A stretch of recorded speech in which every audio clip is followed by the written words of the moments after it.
भी निकाल सकते हैं, उसके बाद परसेंटेज निकाल सकते हैं। तो सबसे पहले आपके लिए इंपॉर्टेंट क्या है कि अगर मुझे सैंपल के मोल्स दे रखे हैं तो इंडिविजुअल एटम्स के मोल्स निकालने के लिए क्या करेंगे, moles of x is equal two moles of sample जो कि आपका x2 है into atomicity of x, atomicity of x कितना आ जाएगा, x2 के मोल्स दे रखे हैं और x2 में x की एटॉमिसिटी कितनी है, x2 में x के एटॉम कितने हैं, तो इसका मतलब होगा x के 2 मोल।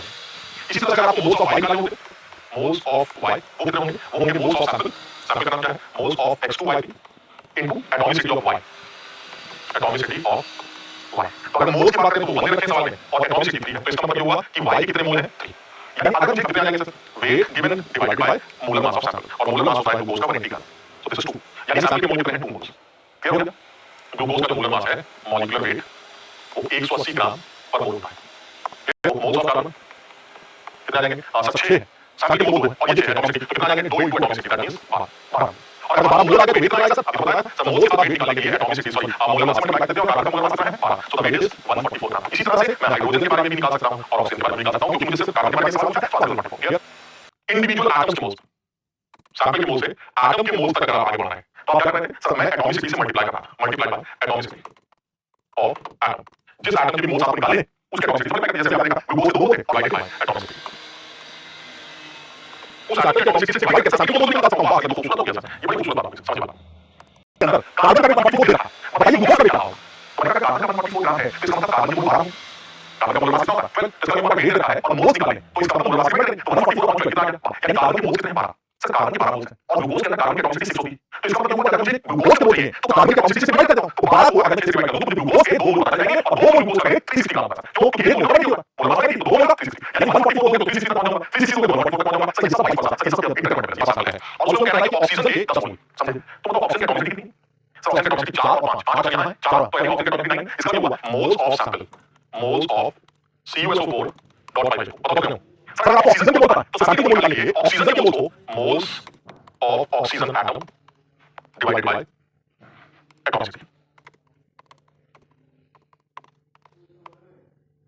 तो मोल्स ऑफ ऑक्सीजन एटम कितने हैं 10 और एटॉमिसिटी कितनी है सर 9, यानी एक तरह से आपको सबसे पहले पता है कि सैंपल के 2 मोल्स हैं, आप मोल्स ऑफ सैंपल आप निकाल चुके हैं, moles of CuSO4 dot 5H2O into atomicity of इसकी हाइड्रोजन, तो मोल्स ऑफ CuSO4 तो निकाल लिया 9 और हाइड्रोजन की एटॉमिसिटी है 10 है, so that means this will be 100/9 moles. खत्म हो गया सवाल, खूबसूरत सवाल। टेन पे सर देखिए 5 दूनी 10, हाइड्रोजन कितने एटम्स हैं 10, इसका मतलब वापस होगा और वाटर यहां से इवैपोरेट करना है, तो अगर इवैपोरेशन से वाटर निकल गया तो एक तरह से देखा जाए तो हमारे पास सिर्फ बचेगा Na2SO4 बचेगा, ठीक है। तो अगर मुझसे ये कहे कि भाई पानी उड़ गया, कितना पानी उड़ गया सर 10 मोल पानी उड़ गया, तो जो भी वेट लॉस है 10 मोल पानी की वजह से होगा, मानते हो आपको, अब उसका 10 मोल पानी की वजह से वेट लॉस हुआ तो 1 मोल पानी का वेट 18 ग्राम होगा, तो 10 मोल पानी का वेट 18 × 10 180 ग्राम होगा, तो आंसर हमारा बिल्कुल सही, आंसर आ गया। लेकिन मैं तुमसे ये जानना चाह रहा हूं कि तुम्हें ये कैसे पता चला कि 10 मोल वाटर उड़ा, अच्छा देखिए ना 10 मोल ही तो है, 10 ये तब है जब सैंपल 1 मोल है, अगर वाटर का 1 मोल लोगे तो पानी 10 मोल होगा, अगर वाटर 2 मोल हो तो पानी 20 मोल है, यानी अगर ये पूरा मोल 2 है तो ये 10 हो, अभी क्या आपने, अगर ये पूरा 50 तो 10 गुना, यानी कहने का मतलब हुआ सर ये सैंपल के कितने मोल हैं ये तो बताइए, सैंपल के जितने मोल होंगे उसके 10 गुने पानी के मोल उड़ेंगे, मानता हूं मैं, लेकिन सैंपल के मोल कितने हैं तो आपने पता है नहीं, तो मैं ये कैसे कह सकता हूं, इतना सकता है, 20 सकता है, 50 सकता है, 50 सकता है, 50 सकता है, 0.8 1.2 कुछ भी सकता है, क्योंकि वो वाटर बॉडी अंदर निकल रहा है और बॉडी का मोल एडजस्ट करने से वाटर का वेट चल रहा है, और आपने इस सवाल में नहीं बताया कि वाटर का वेट कितना, आपने सीधे पूछा weight loss and weight loss में कैन बी एनीथिंग, मेरे पास करो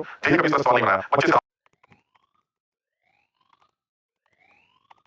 कोई ध्यान लीजिए सर 2.78 ग्राम है सही, सर 2.78 कैसे है, वापस कैसे करो कि पानी का वेट करना है, भाई तो वाटर करना है तो ठीक है, समझ आ गया।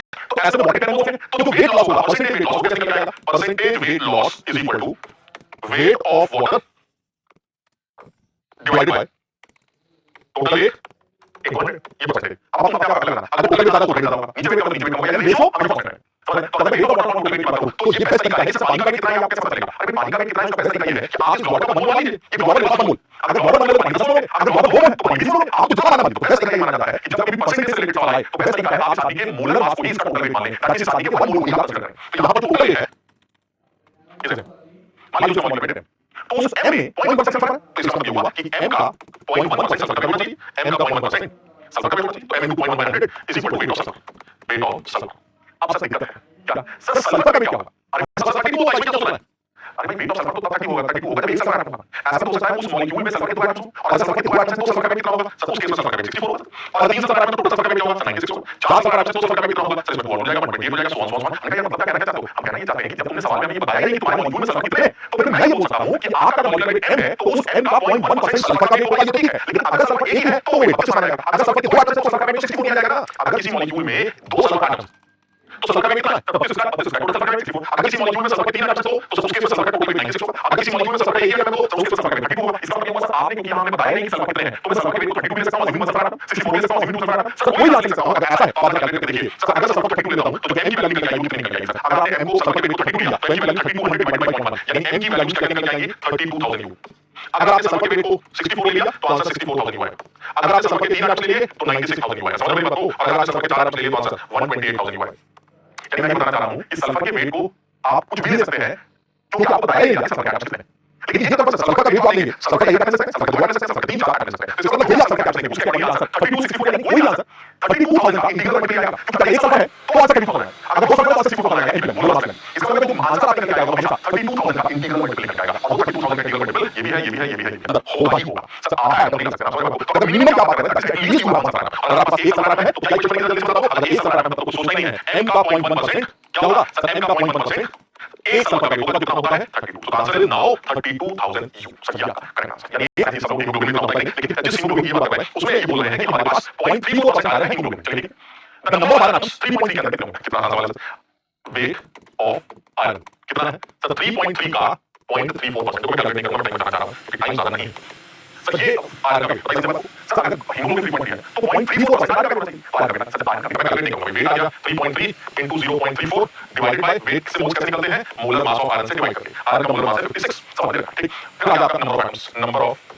आयरन एटम्स, आयरन एटम्स कितने आएंगे? नंबर ऑफ आयरन एटम्स आ जाएंगे जब मोल्स आ गया 3.3 into 0.34 divided by 100 into 56 into जब मोल्स आ गया तो नंबर कैसे निकलती है? एंटिटीज कैसे निकलती हैं? अवोगाड्रो नंबर से मल्टीप्लाई करके। तो आपने अवोगाड्रो नंबर से मल्टीप्लाई कर दिया, आप इसको सॉल्व कर लीजिएगा, आप आंसर मिल जाएगा। क्लियर है? The minimum molecular weight of protein, क्योंकि मिनिमम मॉलिक्यूलर वेट की बात कर रहा है, इसका मतलब ग्लाइसिन की एक यूनिट तो होगी होगी। तो अगर मैं मॉलिक्यूलर वेट को m ले लूं तो उस m का 0.3% कितना होता है? m का 0.3% सर, m का 0.3% ऐसे लिखा जाता है m into 0.3/100 sir. This is the m का 0.3%। ये किसके बराबर होना चाहिए सर? ये ग्लाइसिन के बराबर होना चाहिए सर। और क्योंकि मिनिमम मॉलिक्यूलर वेट की बात कर रहे हैं तो ग्लाइसिन जो है एटलीस्ट 1 यूनिट तो होनी चाहिए सर। और ग्लाइसिन की एक यूनिट का वेट कितना है? 75। तो सर आप यहां से m बहुत खूबसूरत तरीके से निकाल सकते हैं। m की वैल्यू आ जाएगी 7500 डिवाइडेड बाय 0.3 दैट इज 25000 यानी ग्राम पर मोल। तो अगर आप 10 की पावर 3 में लिखना चाहते हैं तो 25 into 10 की पावर 3। कितना सिंपल सिंपल सवाल आप देखिए। मोल जो क्योंकि सर कार्बन के एटॉमिक नंबर है तो कार्बन के मोल होंगे, तो मोल परसेंटेज कैसे निकल जाएगी सर? अगर आपको कार्बन की मोल परसेंटेज कैलकुलेट करनी है तो कार्बन के अगर A है तो हाइड्रोजन के 4A मोल होंगे। मानते हैं आपको सर, ये 4 है एटॉमिक। तो मोल की परसेंटेज कैसे निकलेगी सर? मोल की परसेंटेज निकलेगी कार्बन के mole upon total mole that is A + 4A into 100। Sir ये आपकी परसेंटेज आ जाएगी, तो दैट इज 20%। खत्म हो गया सब। क्लियर है? कितना इजी, कितना मस्त एकदम सिंपल यार। ये एक मॉलिक्यूल 84 जूल, तो अगर एक मॉलिक्यूल 84 जूल है तो उस एक मॉलिक्यूल में हाइड्रोजन का वेट कितना है सर? एक मॉलिक्यूल में हाइड्रोजन का वेट है 12 जूल। क्लियर? तो अगर एक मॉलिक्यूल में हाइड्रोजन का वेट 12 जूल है और एक हाइड्रोजन का वेट 12 होगा तो नंबर ऑफ हाइड्रोजन एटम्स कितने आ जाएंगे? नंबर ऑफ हाइड्रोजन एटम्स आ जाएंगे वेट अपॉन एक हाइड्रोजन का वेट कितना आएगा? यानी नंबर ऑफ हाइड्रोजन एटम्स कितने निकल जाएंगे? 12। अच्छा सवाल। कई बच्चे यहां पर आके कंफ्यूज हो जाएंगे कि एम्पिरिकल फॉर्मूले में देखो कौन सा है? एम्पिरिकल फॉर्मूला है वो सिंपलेस्ट रेशियो है एटम्स का जो किसी भी मॉलिक्यूल में दिखाई देता। मॉलिक्यूलर फॉर्मूला होता है वो एग्जैक्ट फॉर्मूला होता है, जितने एटम्स हैं वो दिख रहे हैं आपको। और मॉलिक्यूलर फॉर्मूला है वो तो ठीक है सर, वो आपने सीसी बता दिया। तो बेंजीन का जो एम्पिरिकल फॉर्मूला है वो सिंपलेस्ट कार्बन हाइड्रोजन रेशियो से निकलेगा, that is CH।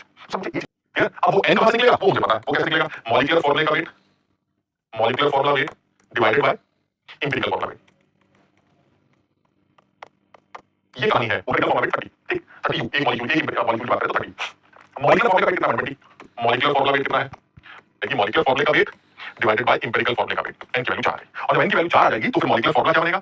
Molecular formula बनेगा एम्पिरिकल फॉर्मूले को n से मल्टीप्लाई कर देंगे। Empirical formula into n। Empirical formula कितना है? CH2O, इसका कितना गुना? 4 गुना। So the formula is C4H8O4। छोटा लिखा हूं जगह कोई काम है। ये एक हिस्सा है, ये एक हिस्सा है। सिंबल क्या है समझ में? उसका एटॉमिक वेट क्या है? थोड़ा छोटा छोटा लिखेंगे। ये सबसे पहले आपको लिखना है वो एलिमेंट कौन सा है जिसकी परसेंटेज दे रखी है, उसका सिंबल क्या है, उसका एटॉमिक वेट क्या है और उसकी पहले हाँ उसका कैलकुलेट करने के बाद एटॉमिक रेशियो कैलकुलेट करेंगे और फिर सिंपल एटॉमिक रेशियो कैलकुलेट करेंगे। तो अगर मैं यहां पर देखूं तो मैं किस एलिमेंट की बात कर रहे हैं? तो आप कार्बन और हाइड्रोजन की बात कर रहे हैं, तो एलिमेंट कौन सा हो गया सर? एलिमेंट एक हो गया कार्बन और एक हो गया हाइड्रोजन। ये हाइड्रोजन हो गया। सिंबल कार्बन का C, हाइड्रोजन का H। परसेंटेज सर कार्बन की 80% दे रखी, हाइड्रोजन की 20% दे रखी। एटॉमिक वेट कार्बन का 12 होता है, हाइड्रोजन का 1 होता है। ये सब तुम समझ लोगे जब एग्जाम आएगा तो इतना ना चलिए कर देखते हैं। तो सबसे पहले परसेंटेज को एटॉमिक वेट डिवाइड कर देते हैं। तो जो परसेंटेज है वो कितनी है सर? कार्बन की 80 और उसका एटॉमिक वेट 12 है। यहां पर 20 और उसका एटॉमिक वेट 1। सर इन दोनों को देखें तो ये तो 20 आ जाएगा और ये 80/12 आएगा। और 80/12 को जब आप सॉल्व करेंगे तो सपोज 80/12 की कोई वैल्यू आती है, इसको 80/12 ले लेते हैं। सपोज 80 और यही क्योंकि होल नंबर रेशियो है, यही सिंपल है। और क्योंकि यही होल नंबर रेशियो है तो ये बना तो आ गया, कुछ करने की जरूरत नहीं पड़ी। इसका मतलब ये हुआ जो आपका फॉर्मूला बनेगा एम्पिरिकल फॉर्मूला, क्या बनेगा सर? एम्पिरिकल फॉर्मूला जो बनेगा, एक कार्बन है so the empirical formula is एक कार्बन है और 3 हाइड्रोजन है, दैट इज CS3। और जो मॉलिक्यूलर फॉर्मूला बनेगा वो क्या बनेगा सर? मॉलिक्यूलर फॉर्मूले को एम्पिरिकल फॉर्मूले से n टाइम्स लिखना पड़ेगा और n की वैल्यू कितनी है वो आप देख लीजिए सर। मॉलिक्यूलर फॉर्मूले का जो वेट है वो 30 और एम्पिरिकल फॉर्मूले का वेट 12 और 3 15 है, यानी n की वैल्यू कितनी हो गई 2। तो आप n की वैल्यू जैसे ही 2 रखेंगे दिस विल बी C2H6 यानी CS3 and C2H6 will be the final answer. Percentage oneness of chlorine plus 75 into atomic weight of chlorine 35 plus percentage oneness of second isotope that is 25 into atomic weight of second isotope that is 37 divided by 100। Sir 100 से इसको divide करिए आपको average पता चल जाएगा और जब आप इसको कैलकुलेट करेंगे तो ये 35.5 की है। So the average atomic weight of chlorine is 35.5। तो इसका NiMi divided by sigma of Ni एक तरीका तो ये क्लियर है। दूसरा एक और तरीका सर, दूसरा तरीका क्या है? अगर मैं इस इक्वेशन को थोड़ा सा खोल के लिखूं तो ये आ जाएगा n1m1/n1 प्लस n2m2/n1। मेरी बात समझ रहे हैं? यानी मैं इसको चाहूं तो खोल के एक फॉर्मूला मेरा ये है ही जो रिप्रेजेंट करता है एवरेज मॉलिक्यूलर वेट को। चलिए जो रिप्रेजेंट करता है एवरेज मॉलिक्यूलर वेट को, ठीक। अब मैं दूसरे तरीके की बात करता हूं। दूसरा तरीका क्या है? दूसरा तरीका है ऑन क्या आएगा n1m1/n1 plus n2 plus this is mole fraction of first gas plus this is mole fraction of second gas. इसका मतलब ये होगा कि sir average molar mass mole fraction of first gas into molar mass of first gas plus mole fraction of second gas into molar mass of second gas से भी निकाला जा सकता है। और अगर इसका जनरल फार्मूला लिखना चाहे तो कैसे लिखेंगे? Average molecular weight is equal to sigma Mi xi। Sir ये भी एक तरीका सवाल को या फार्मूले को लिखने का माना जा सकता है। समझिए बात को, क्लियर है? यानी कि अगर आपको कभी भी गैसियस मिक्सचर का मोलर मास निकालना है तो m1x1 + m2x2 + m3x3 करके निकाला जा सकता है, या फिर आप जैसे आपने बोला n1m1 + n2m2 + n3m3 और n1 + n2m3 जो हमारी वाला फॉर्मूला है। तो अगर मोल्स दे रखे तो आप ऐसे भी कर सकते हैं, मोल फ्रैक्शंस को निकालें और नहीं तो moles into molar mass plus moles into molar mass plus moles into molar mass upon mole mole mole add कर दीजिए, आपको फाइनली एवरेज मॉलिक्यूलर वेट मिल जाएगा। Calculate average molecular weight of air. हम अज्यूम करते हैं कि एयर 80% नाइट्रोजन है 20% ऑक्सीजन, तो खत्म हो गया सर। अगर आप 80% एवरेज मोलर मास लिखें एयर का, average molecular weight of air तो क्या आ जाएगा सर? आ जाएगा 80 into nitrogen is 28 plus 20 into oxygen is 32 divided by 100। Sir आप इसको सॉल्व कर लीजिए, दिस इज 28.8 यानी average molar mass of air is 28.8। और इससे एक बात समझ आती है, average molecular weight of air is 28.8 से क्या मतलब होगा सर? इसका मतलब हुआ कि एक मोल एयर का जो वेट है वो 28.8 है। ये तो बहुत ज्यादा सर, एक मोल पानी का 28 होता है, यानी एक्चुअली एयर पानी से ज्यादा भाई। आप समझ रहे हैं? यानी एयर का अगर एक मोल इकट्ठा हो जाए किसी तरह से तो वो 28.8 ग्राम लेगा। वैसे तो एयर खाली खाली है, तो साफ समझ आता है जो डेंसिटी पर इफेक्ट पड़ेगा वो ये है कि सर जिस बच्चे को, बहुत सारे बच्चे क्या सोचते हैं, अरे पानी आ गया, वाटर की वेपर्स आ जाएंगी तो फिर तो डेंसिटी बढ़ जाएगी सर, वाटर भारी होता है। समझ रहे हो? तो वही सोचते हैं कि वॉल्यूम तो कांस्टेंट है, ये भी कर रहा है, ये भी कर रहा है, तो इसमें से अगर आपने कुछ एयर हटाकर वाटर भर दिया तो मास बढ़ गया। ऐसा नहीं है, मास घट गया। अगर आप 1 मोल एयर हटाते तो यानी आपने 28.8 हटाया और 1 मोल वाटर की वेपर डालते तो इसका मतलब आपने 18 डाला, तो हटाया ज्यादा है सर, डाला कम है, मास घट रहा है, वॉल्यूम वही है, तो डेंसिटी घट जाए। समझ रहे हैं आपको? यानी इसमें कोई शक नहीं, अपने समझने की बात है। It has a unit, absolute density has unit, इसकी यूनिट भी होगी क्योंकि सर मास की भी कोई ना कोई यूनिट होगी और वॉल्यूम की भी कोई ना कोई यूनिट होगी, तो इट हैज यूनिट आल्सो, इसकी यूनिट होगी। और वो यूनिट कौन डिसाइड करेगा सर? वो मास और वॉल्यूम की यूनिट डिसाइड करेगी सर। मास ग्राम में है, वॉल्यूम सेंटीमीटर में है, क्यूब में है तो ग्राम पर सेंटीमीटर क्यूब, मास केजी में है, वॉल्यूम मीटर में क्यूब में है तो मास केजी पर मीटर क्यूब। सर जो भी मास और वॉल्यूम की यूनिट आप लेते हैं सर वो आपकी डेंसिटी की इसका लिखने का पीएम/आरटी होता है। ये देखिए आप गैसेस के लिए मास बाय वॉल्यूम को लिखने का जो दूसरा तरीका है वो पीएम/आरटी होता है। यानी अगर आपको कभी किसी आइडियल गैस का प्रेशर, उसका मॉलिक्यूलर वेट और उसका टेंपरेचर दे दिया जाए तो आप पीएम/आरटी करके भी गैस की डेंसिटी निकाल सकते हैं, but this will be absolute density. Clear है? क्या समझ में आया? अच्छा, तो इसका मतलब मैं ये बताना चाह रहा हूं कि स्पेसिफिक ग्रेविटी और absolute density of a substance ये दोनों न्यूमेरिकली सेम होते हैं, सिर्फ यूनिट का अंतर होता है। अगर आपको किसी भी चीज की डेंसिटी दे रखी है तो आप उसमें से यूनिट हटाकर उसकी स्पेसिफिक ग्रेविटी डिफाइन कर लीजिए। अगर आपको स्पेसिफिक ग्रेविटी दे रखी है तो आप उसमें ग्राम पर लगा दीजिए, आपको डेंसिटी मिल जाएगी। हमारे सिर्फ यूनिट में सर वो यूनिट लेस है क्योंकि आपने यूनिट कैंसिल कर दी और ये एब्सोल्यूट डेंसिटी इसका जो होता है यूनिट ग्राम पर। क्लियर? क्लियर? चलिए sir, T2 divided by P2m2 T1 यानी किसी भी गैस की डेंसिटी दूसरे के रेस्पेक्ट में आप डिफाइन करते हैं तो P1m1 T2 P2m2 T1 से निकाला जाता है। हां, अगर कंडीशन सिमिलर हो under similar pressure temperature conditions, यानी अगर सिमिलर प्रेशर टेम्परेचर कंडीशंस हो देन तब क्या होगा? तो रिलेटिव डेंसिटी की वैल्यू क्या आ जाएगी? m1/m2। बताओ समझे बात को, क्यों हो गया m1/m2? क्योंकि सर अगर सिमिलर कंडीशंस हैं तो क्या मतलब हुआ सर? सिमिलर कंडीशंस का मतलब है P1 = P2 दे रखा है एंड T1 = T2 दे रखा है, ये है सिमिलर कंडीशंस। तो अगर सिमिलर कंडीशंस यानी ये इसका भी नहीं बताया कि सिमिलर कंडीशंस है और आप प्रेशर टेम्परेचर की कंडीशन दे भी नहीं रहे, तो ऐसे में आप अपनी तरफ से मान लेते हैं कि कंडीशन सिमिलर ही होगी। यानी अगर कुछ नहीं बोला गया है नहीं कर पाएंगे आंसर जब तक आपको सब्सटेंस या उस चीज का मॉलिक्यूलर वेट ना पता हो। तो आपको सबसे पहले मोलर मास पता होना चाहिए, तब आप यानी आपको वेपर डेंसिटी निकालनी है तो आपको सारा दिमाग कहां निकालना है? Molar molecular weight. अगर आपको कुछ और वेपर डेंसिटी निकालने की कोशिश की तो सब गलत हो जाएगा। यानी सर डेंसिटी दे रखी है 0.00123 ग्राम पर, तो क्या मतलब हुआ इस बात का? इसका मतलब क्या ये नहीं है कि weight of mass of 1 ml of gas at STP is equal to 0.001293 gram. बताइए बताइए सर, सही है कि नहीं? डेंसिटी का क्या मतलब होता है भाई? सर आपने डेंसिटी रखी तो डेंसिटी का क्या होता है? सर डेंसिटी का मतलब होता है 1 ml का भार इतना है, यानी अगर डेंसिटी 3 है तो इसका मतलब गैस के 1 ml का जो भार है, एयर के 1 ml का जो भार है वो इतना होगा STP। ठीक है, तो हमने कहा सर STP पर 1 ml का भार इतना है तो फिर STP पर ही 22700 ml का भार क्या होगा? मतलब क्या क्वेश्चन ऐसे पूछ रहे हैं आपसे 22700 का भार क्या होगा? तो 22700 का भार जो है 0.001293 इनटू 22400 ग्राम से लिखिएगा सर, ये आएगा उसमें क्या है?